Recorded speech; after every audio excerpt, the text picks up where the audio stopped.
Northern Alaska, what will one day be called the North Slope, sits at roughly the same latitude it occupies today. For months each year, the sun vanishes entirely below the horizon.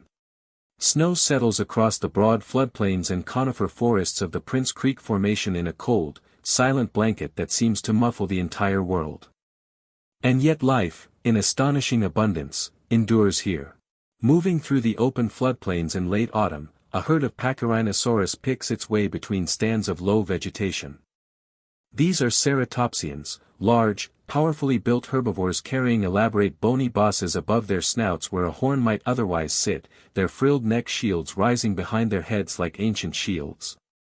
A full-grown adult weighs somewhere around 2 tons. They move in groups, dozens of animals, their footfalls leaving deep impressions in the soft earth near the river margins. Their breath rises in pale clouds in the cooling air. Alongside them, or in separate herds drifting across the same landscape, move large hadrosaurs, duck-billed relatives of the more familiar Edmontosaurus.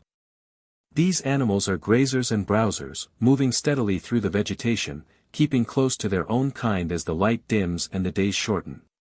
There is safety in numbers. In a landscape this vast, with visibility closing in through the trees and the long winter darkness approaching, animals that cluster together are harder to isolate. Harder to kill.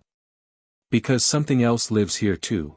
Between 2 fallen trunks half buried in snow, a shape resolves from the shadows that had concealed it, patient, motionless, watching. Nanuqsaurus hoaglandii. Its name, drawn from the Inupiaq word for polar bear, fits it well. This is the apex predator of the Alaskan Arctic, a tyrannosaur that has been shaped by millions of years of evolution into something uniquely suited to this demanding world.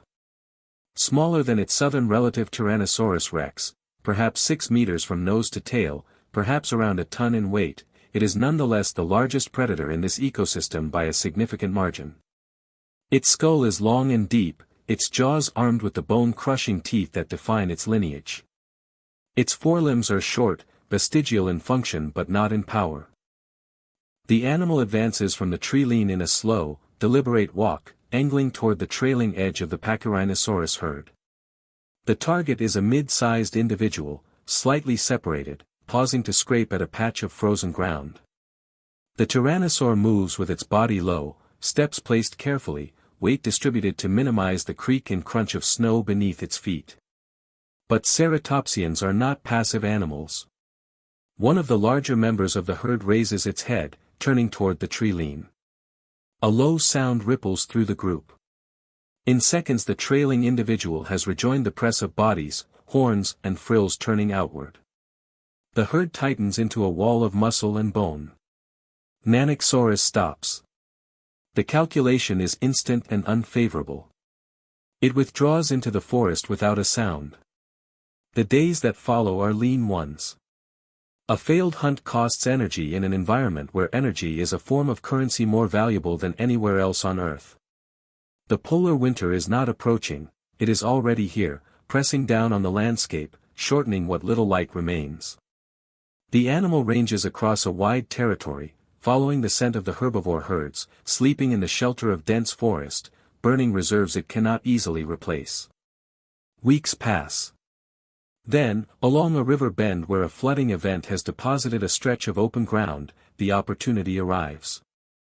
A hadrosaur, younger, thinner than the others, favoring one hind limb with a subtly altered gait, has drifted to the periphery of its group. Nanuqsaurus is already moving before the decision seems fully formed. The approach is fast now, direct, committed. At 30 meters the hadrosaur bolts. At 15, the Tyrannosaur closes the gap with startling speed, legs driving in powerful strides, head held level, tail extended for balance. The contact is decisive. The hadrosaur goes down at the river's edge, and the struggle is brief. In the quiet that follows, broken only by the sound of the river moving beneath thin ice, the predator feeds. This is not a scene of drama for its own sake. This is ecology.